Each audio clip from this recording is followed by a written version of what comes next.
How to improve English pronunciation? ගොඩක් අය දින ප්‍රශ්නයක් තමයි English pronunciation කොහොමද හරියටම හදාගන්නේ? මම කොහොමද වචන හරියටම ශබ්ද කරන්න කියන එක සම්බන්ධයෙන් ලොකු දැනුමක් අඩු එක. ඉතින් මම මීට ටික දවසකට කලින් අන්තර්ජාලයේ ගොඩක් ආටිකල් කියවුවා.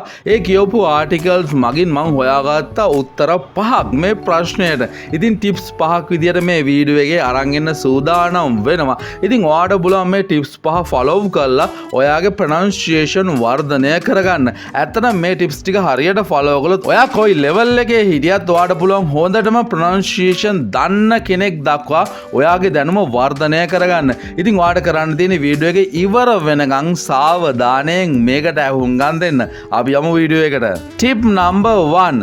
Listen to yourself. ඔබටම සවන් දෙන්න. ඇයි ඔබටම සවන් දෙන්න කියන එක මම tip number 1 විදියට මෙතෙන්ට අරන් තියෙන්නේ.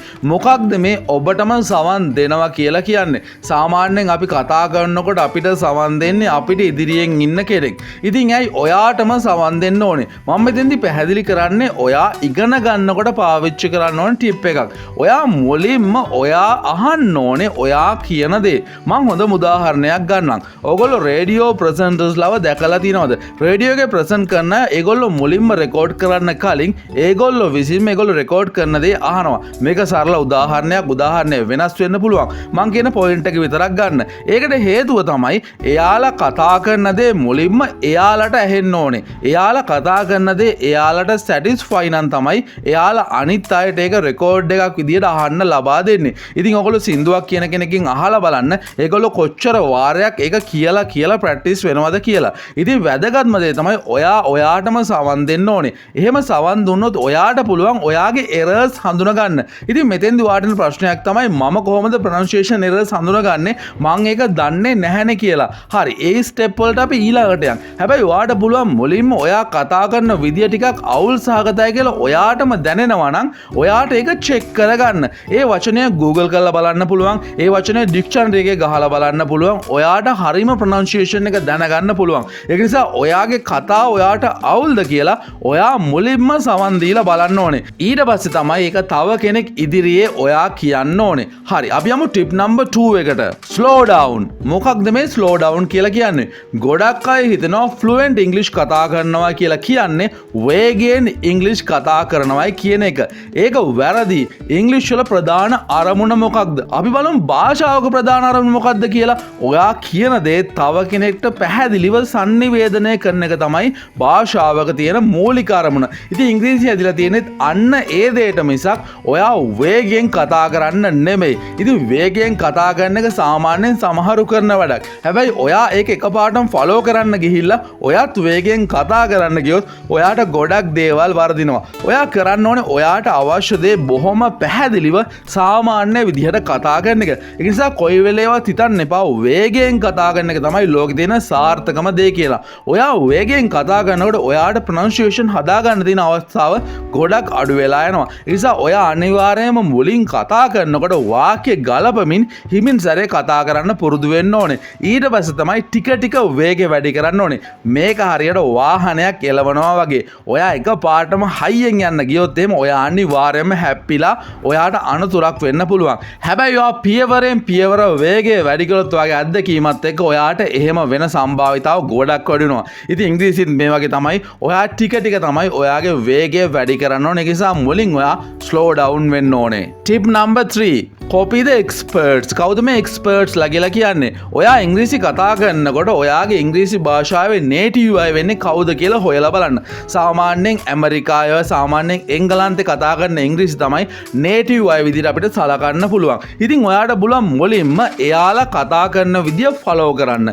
ඊට පස්සේ ඒක කොහොමද ඔයාගේ රටට ගැලපෙන්නේ? ඔයාට ගැලපෙන්නේ කියලා පොඩි අධ්‍යයනයක් කරලා ඔයාට මැද තැනකට එන්න පුළුවන්. ඔයා සම්පූර්ණයෙන්ම native අය කතා කරන pronunciation එක ෆලෝ කරන්න ගත්තොත් ඒකත් අවුලක්. ඔයා සම්පූර්ණයෙන්ම ඔයාගේ රටේ කතා කරන ප්‍රොනන්සියේෂන් එක ෆලෝ කරන්න ගත්තොත් එහෙම ඒකත් අවුලක්. ඔයාට සිද්ධ වෙනවා මේ දෙකේ මැද තැනකට එන්න. මැද තැනකට එන්න නම් ඔයාට සිද්ධ වෙනවා ඒගොල්ලෝ කතා කරන ගොඩක් දේවල් අහගෙන ඉන්න. හොඳම දේ තමයි ඉංග්‍රීසි රේඩියෝ එකක් අහන්න, YouTube වීඩියෝ එකක් බලන්න, ෆිල්ම් එකක් බලන්න. ඉතින් මේවා දිගටම කරනකොට ඔයාට තේරුම් ගන්න පුළුවන් ඒගොල්ලෝ කොහොමද වචනයක් ප්‍රොනන්සියේෂන් කරන්න කියලා. ඉතින් එහෙම කළොත් ඔයාට දීර්ඝකාලීනව තේරුම් ගන්න පුළුවන් ඒගොල්ලෝ මෙන්න මේ අදහස කියන්න මේ විදිහට තමයි පාවිච්චි කරන්න කියන එක සම්බන්ධයෙන්. Tip number 4 practice English alone. ඇයි මෙහෙම කියන්නේ? ඔයා වැරදි කරන්න ගොඩක් බය කෙනෙක් වෙන්න පුළුවන්. ඕනම මිනිහෙක් වැරදි කරන්න බයයි. අපි කොච්චර කිව්වත් එහෙම මිස්ටේක් කරන්න එපා කියලා ඔයා අනිවාර්යෙන් මිස්ටේක් කරන්න බය වෙනවා. ඉතින් මේකට උදාහරණයක් විදිහට ඔයා මුලින්ම තනියෙන් පුරුදු වෙන්න පටන් ගන්න ඕනේ. ඔයා තනියෙන් පුරුදු වෙන්නේ ඇයි? ඔයා කවුරු හරි මීට් වෙන්න යනවා නම් ඔයා සාමාන්‍ය මොන හරි ඕඩර් කරන්න යනවා නම් මුල් වතාවට කෙනෙක් මීට් වෙන්න යනවා නම් ඔයාට කතා කරන්න තියෙන දේවල් ගොඩාක් සමානයි. ඉතින් ඒ දේවල් ඔයාට පුළුවන් ගෙදෙද්දි පුරුදු වෙන්න වීඩියෝස් බලලා ඒ වගේ දේවල් කියලා පුරුදු වෙන්න.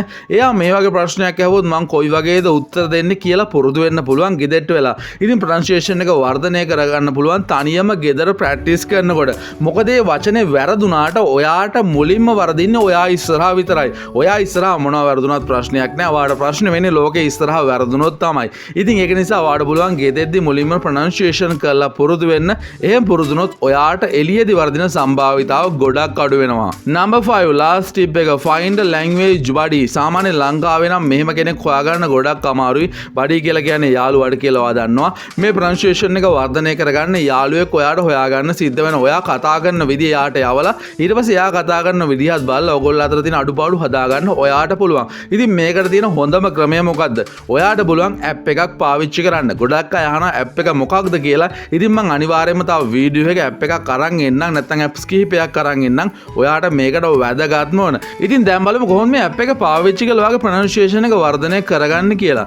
ඔයා විශේෂයෙන්ම තෝරගන්න ඕන නේටිව් කෙනෙක් මේ වෙනුවට ඔයාට සිද්ධ වෙනවා මිලක් ගෙවලා ඒගොල්ලන්ව හය කරා නැත්නම් ගොඩක් ෆ්‍රී සර්විස් උත් තියෙනවා. හැබැයි ඒවා එච්චර සාර්ථක නැහැ. ඔය අමකිසි මුදලක් ගෙවන එක තමයි මං විශ්වාස කරන පරිදි සාර්ථක වෙන්නේ. හැබැයි ඔයාට මෙතෙන් ලොකු මුදලක් ගෙවන්න අවශ්‍ය වෙන්නේ නැහැ. මං විශ්වාස කරනවා ඒක සාමාන්‍ය සාධාරණ මුදලකට ඔයාට ලබා ගන්න පුළුවන්.